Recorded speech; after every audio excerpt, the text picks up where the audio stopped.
அஸ்ஸலாமு அலைக்கும். Hi friends, எப்படி நல்லா இருக்கீங்களா? குவைத் பஹ்ரைன் மீது ஈரான் நடத்தி வரும் ஏவுகணை மற்றும் ட்ரோன் தாக்குதல்கள் பயணிகளின் பாதுகாப்பை கருதி குவைத் ஏர்போர்ட் முற்றிலுமாக மூடப்பட்டுள்ளது. தரை இறங்க வேண்டிய விமானங்கள் அனைத்தும் மற்ற நாடுகளுக்கு அனுப்பப்பட்டுள்ளது. மிக மிக முக்கியமான நியூஸை பார்க்க போகிறோம். அடுத்து குவைத்தில் உள்ள வெளிநாட்டவர்களை எச்சரித்த குவைத் நீதிமன்றம் சட்டத்தை மீறினால் 3 ஆண்டுகள் வரை சிறை தண்டனை உறுதி. இப்படி பல முக்கியமான தகவல் இந்த வீடியோவில் இருக்குது. வீடியோ ஃபுல்லாக பாருங்கள். உங்கள் நண்பர்கள் அனைவருக்கும் கட்டாயமாக இந்த வீடியோ ஷேர் செய்யுங்க. இப்போ வாங்க குவைத்துடைய மிக முக்கியமான நியூஸை பார்ப்போம். ஈரானின் டெஹரான், சிரிக், மினா பந்தர் அப்பாஸ் பகுதிகள் மீது அமெரிக்கா வான் தாக்குதல்களை நடத்தியதை தொடர்ந்து ஈரான் அமெரிக்காவுக்கு கடுமையான பதிலடி கொடுக்க தயாராகி வருகிறது. இதன் ஒரு பகுதியாக ஸ்ட்ரைட் ஆஃப் ஹார்மஸ் கடல் வழிப்பாதையை ஈரான் IRGC ராணுவப்படை முழுவதுமாக மூடியுள்ளது. மேலும் தனது அண்டை நாடுகளான குவைத் மற்றும் பஹ்ரைன் மீது தீவிர ஏவுகணை மற்றும் ட்ரோன் தாக்குதல்களை தற்போது ஈரான் நடத்தி வருகிறது.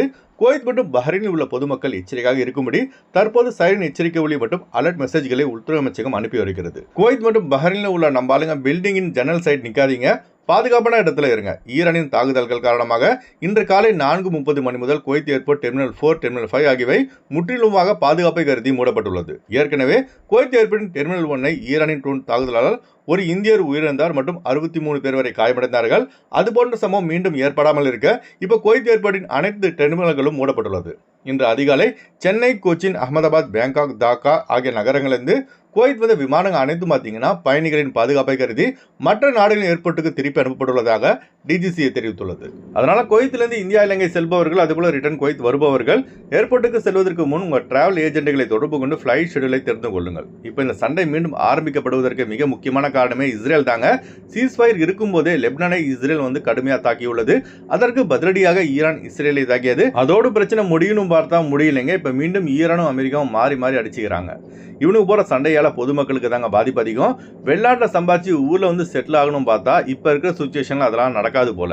ஊர்லையும் விலைவாசி ஓவர், குவைத்துலையும் ஓவர். இந்த நிலைமை இப்படியே போனால் அல்லா தான் பாதுகாக்கணும். விரைவில் இந்த வளைகுடா சண்டை முடிவடைய பிரார்த்தனை செய்யுங்க. அடுத்து ஒரு மிக முக்கியமான தகவல். குவைத்தில் உள்ள நம்ம ஆளுங்க இப்போ இருக்கிற சுச்சுவேஷனில் அதிக எச்சரிக்கையாக இருங்க. தேவையில்லாத எந்த ஒரு பதிவும் சோஷியல் மீடியாவில் போடாதீங்க. குறிப்பாக ஈரானுக்கு ஆதரவாகவோ இஸ்ரேலுக்கு ஆதரவாகவோ எந்த ஒரு பதிவும் போடாதீங்க. சமீபத்தில் பார்த்தீங்கன்னா ஈரானுக்கு ஆதரவாக சோஷியல் மீடியாவில் பதிவுகளை போட்ட ஒரு குவைத்தி பெண்ணுக்கு குவைத்துடைய குற்றவியல் நீதிமன்றம் 3 ஆண்டுகள் வரை சிறை தண்டனை விதித்து தீர்ப்பளித்தது. அதனால் அதிக எச்சரிக்கையாகுங்க. உங்கள் ஏரியாவில் ஏவுகணை மற்றும் ட்ரோனின் டிப்ரிஸ், அதாவது விண்ணில் வெடித்த சிதறல்களை கண்டால் உடனே 112 என்ற நம்பருக்கு தொடர்பு கொண்டு தெரிவிக்கவும். அதை விட்டுட்டு அதை படம் பிடித்து வாட்ஸ்அப், இன்ஸ்டா, டிக்டாக், ஃபேஸ்புக்கில் ஷேர் செய்யாதீங்க. கவனமாக இருங்க. விழிப்புணர்வுக்காக இந்த தகவலை உங்கள் நண்பர் அனைவருக்கும் ஷேர் செய்யுங்க. அடுத்து நம்ம சப்ஸ்கிரைபர் ஒரு டவுட் கேட்டாங்க. ப்ரோ, நான் ECR பாஸ்போர்ட் நான் குவைத் செல்வதாக இருந்தால் PO சர்டிஃபிகேட் கட்டாயமாக கேட்டிருக்காருங்க. ஆமாங்க, ECR பாஸ்போர்ட்டுக்கு PO சர்டிஃபிகேட் கட்டாயம் தேவை. அதாவது 10th முடிக்காதவங்க தான் பார்த்தீங்கன்னா இந்த ECR பாஸ்போர்ட் கொடுப்பாங்க.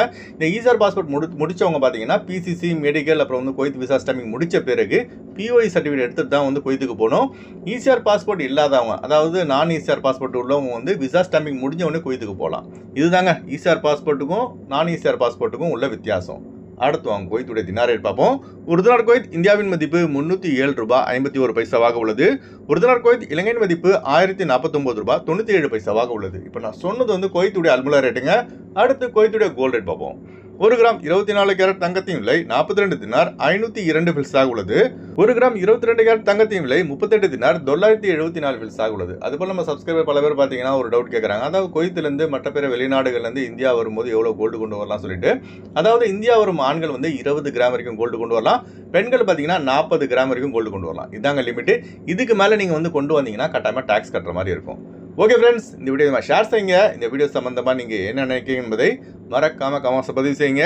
எப்போதும் இணைந்திருப்போம். உங்களின் ஒருவன் ஜியாவுதீன். அஸ்ஸலாமு அலைக்கும்.